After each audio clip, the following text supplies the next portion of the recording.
एं ब्रह्मा वरुणेन्द्र रुद्रमरुतः स्तुन्वन्ति दिव्यैस्तवैर्वेदैः साङ्गपदक्रमोपनिषदैर्गायन्ति यं सामगाः ध्यानावस्थित तद्गतेन मनसा पश्यन्ति यं योगिनो यस्यान्तं न विदुः सुरासुरगणा देवाय तस्मै नमः। श्रीमच्चन्दनचर्चितोज्ज्वलवपुः शुक्लाम्बरा मल्लिका मालालङ्कृतकुण्डला प्रविलसन्मुक्तावली शोभिता सर्वज्ञाननिदानपुस्तकधरा रुद्राक्षमालाकरा वाग्देवी वदनाम्बुजे वसतु मे त्रैलोक्यमाता चिरम् मुखं करोति वाचालं पङ्गुं लङ्घयते गिरिं यत्कृपातमहं वन्दे परमानन्दमाधवम्। नमो भगवते तस्मै व्यासायामिति तेजसे यस्य प्रसादात् वक्ष्यामि नारायणकथामिमाम्। नारायणं नमस्कृत्य नरं चैव नरोत्तमं देवीं सरस्वतीं व्यासं ततो जयमुदीरयेत्। श्री स्वस्थानी परमेश्वर्यै नमः। श्री स्वस्थानी व्रत अनुष्ठान वर्णन कुमारजी आज्ञा गर्नुहुन्छ हे अगस्त्य मुनि। त्यसपछिको कुरा हो। श्री महादेवले विष्णुलाई बिदा दिई जालन्धरसँग युद्ध गर्न लाग्नुभयो। श्री महादेव र जालन्धरको घोर सङ्ग्राम भयो। वृन्दाको पतिव्रता धर्म विष्णुले नष्ट गरिदिइसकेको हुनाले जालन्धर बलहीन भई श्री महादेवसित युद्ध गर्न नसकी आकाशमा गई छलपूर्वक युद्ध गर्न लाग्यो। श्री महादेवले पनि आकाशमा गई युद्ध गर्दा जालन्धरलाई बलहीन हुन गएको थाहा पाएर अब त विष्णुले वृन्दाको सत्य डगाइसक्नु भएछ भन्ने बुझी आफ्ना हातमा रहेको त्रिशूलले जालन्धरलाई ताकेर 3 आँखाबाट आगोको ज्वाला निकाल्दै महाक्रोधित भई त्यस जालन्धरका छातीमा लाग्ने गरी प्रहार गर्नुभयो। श्री महादेवको त्रिशूलको वेदनाले जालन्धर तत्काल मरेर आफ्नो लोक अन्तपुरको चोक बीचमा ठुलो आवाज गरी गिर्यो। त्यो आवाज सुनेर वृन्दाले के को आवाज आयो भनी हेर्न जाँदा आफ्ना स्वामी जालन्धर मरेको शरीरदेखि अनेक तरहसँग विलाप गर्न लागिन्। हे स्वामी, यस्तो अवस्थामा मलाई एक्लै छोडी कहाँ जानुभयो? पापिष्ठ विष्णुले छल गर्दा आज तपाईको यो अवस्था भयो। तपाईँ बिना मेरो यो प्राण कसो गरी राखुँला? तपाईँ जहाँ जानुभयो म पनि उहीँ जान्छु। विलाप गर्दै केश फिजाई विष्णुको मुखमा हेरेर वृन्दाले भन्न लागिन्, हे विष्णु, तिमीले छल गर्दा आज मेरा स्वामीको यो अवस्था भयो। अब म तिमीलाई श्राप दिन्छु। तिमीले झार हुनु परोस्, घाँस हुनु परोस्, कल्पवृक्ष भई रहनु परोस्, ढुङ्गा भई रहनु परोस्, यति 4 थोक तिमीलाई श्राप दिए।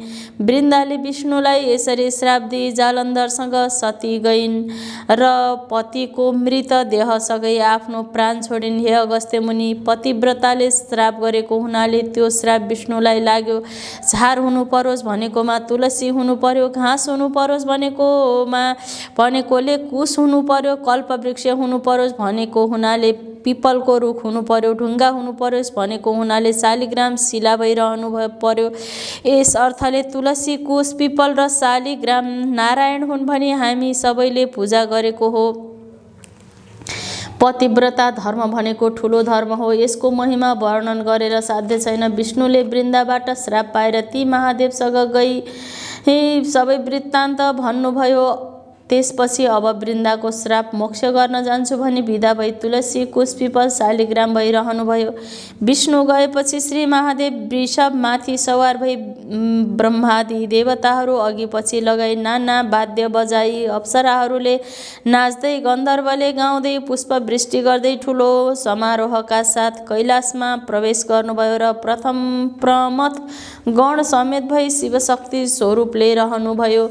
सबै देवताहरू पनि श्री महादेवसँग विदा भई आफ्ना आफ्ना लोकमा गई परम आनन्दले रहे। हे अगस्त्य मुनि, यति स्वर्गका घटनाहरू वर्णन गरे। अब त पातालका कुरा सुनाउँछु, तपाईँ एकाग्र भई सुन्नुहोस्। एक समयमा अश्वत्थामा ऋषि श्री पार्वतीका आज्ञाले श्री स्वस्थानी परमेश्वरीको व्रतबारे प्रचार प्रसार गर्न सप्त पातालको मूल रसातालमा पुगे त्यो स्थान सयौँ सूर्यका तेज जस्ता जाजल्यमान तेज भएको शेषनाग, तारक नाग, कर्कोटक नाग, पद्मनाग, शङ्खपाल नाग, कुलिक नाग, वरुण नागले शोभायमान भएको थियो। नागिनीहरू पनि हीरा, मोती, मणिक आदि जडेका गहना र उत्तम उत्तम वस्त्र पहिरी ऊभन्दा ऊ राम्री भइरहेको हुनाले पुरीमा अश्वत्थामा पुगे। अश्वत्थामाले शेषनागका घरमा गई भने, हे शेषनाग, श्री पार्वतीका आज्ञाले श्री स्वस्थानी परमेश्वरीको व्रत गराई जो दुखी छन्, जो दरिद्री छन्, तिनीहरूको उद्धार गर्न आएको हुँ। यहाँ कोही दुखी छन् कि बताउनुहोस्। अश्वत्थामा ऋषिका कुरा सुनि शेषनागले भने, हे अश्वत्थामा ऋषि, यहाँ त्यस्ता कोही छैनन्, बरु यहाँभन्दा अलिक पर वनका नजिकमा शङ्खचूड नाग, रत्नचूड नाग, कृपादत्त नाग, धात्री राष्ट्र नागको घर छ। तिनका स्त्रीहरू दुःखमा छन्। त्यहाँ गई सोध। शेषनागको वचन सुनि अश्वत्थामा ऋषि त्यहाँबाट उठेर नागिनीहरू भएका ठाउँतिर गए। त्यहाँ शङ्खचूड नागकी स्त्री हीरावती, रत्नचूड नागकी स्त्री रत्नावती, कृपादत्त नागकी स्त्री मृगावती आदि थिए। त्यस स्थानमा नाग र नागिनीहरू ठुलो प्रीतिले रहँदा पनि अत्यन्त सुख पाएका थिए। उनीहरू धन सम्पत्ति कमाउन घरमा बस्न नसकी शङ्खचूड, कृपादत्त, धात्री राष्ट्र नागहरू कमाइमा जाने विचार गरे। अब के गरौँ, कता जाउँ भनी सल्लाह गरे। यसपछि उनीहरू घर छोडी वनमा गएर दुःख गरी बसेको पनि 12 वर्ष बितेको थियो। नागिनीले नागको खबर पाउन नसक्दा साह्रै विह्वल भई बसेका थिए। अश्वत्थामा ऋषिले त्यस्ता दुःखको समुद्रमा डुबिरहेका नागिनीहरूलाई खोज्दै गए।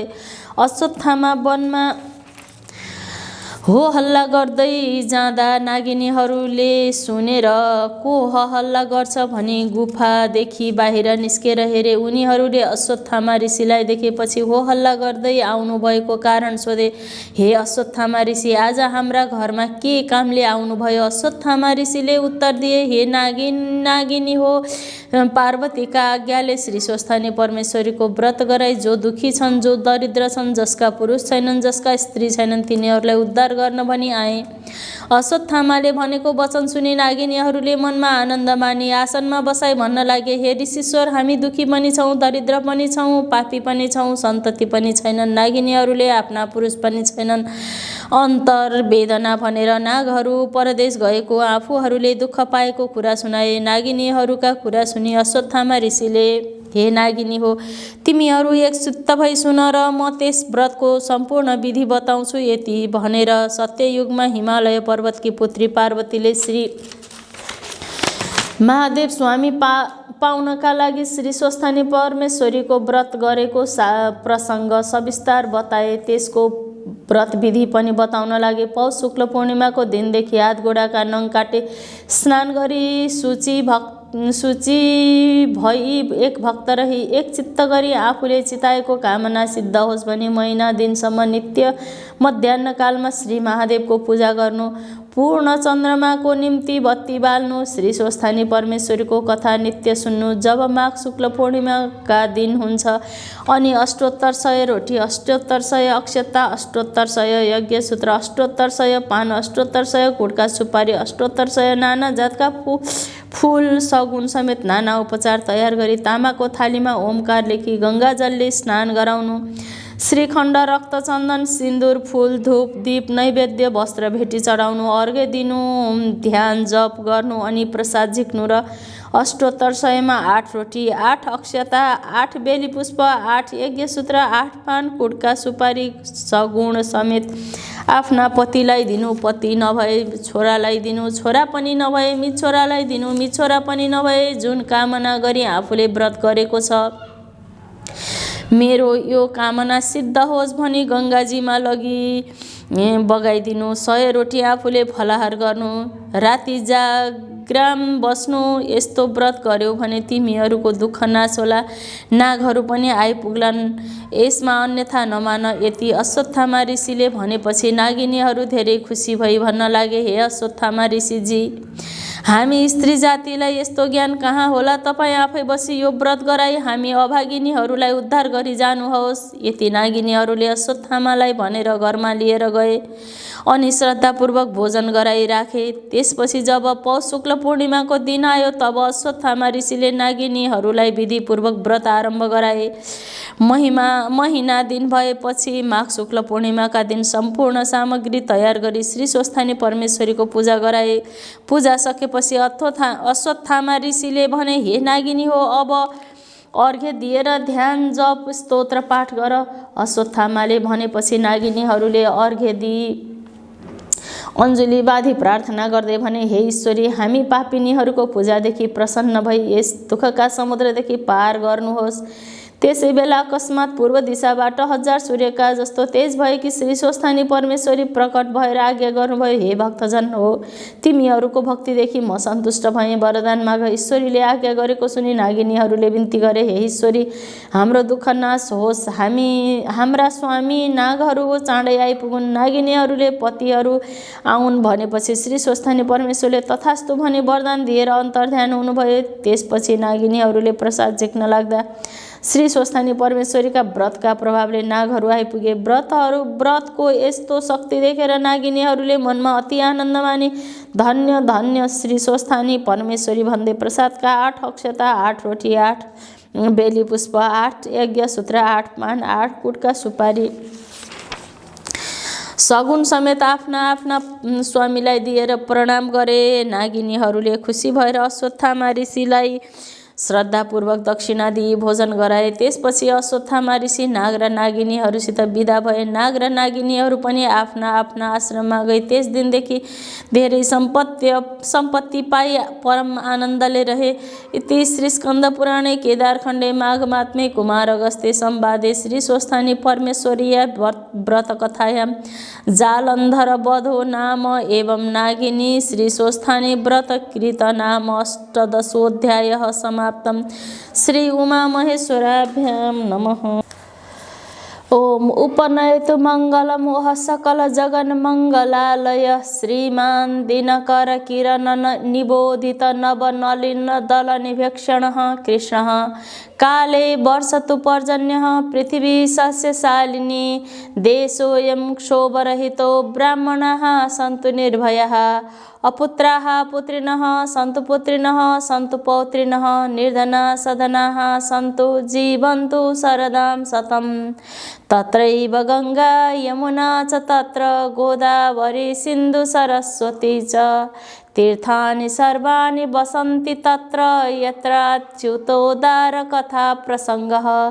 या कुन्देन्दु तुषारहार धवला या शुभ्रवस्त्रावृता या वीणा वरदंड मंडितकरा या श्वेत पद्मासना या ब्रह्माच्युत शंकर प्रभृतिभिर्देवैः सदा वंदिता सा मां पातु सरस्वती भगवती निशेषजाड्यापहा।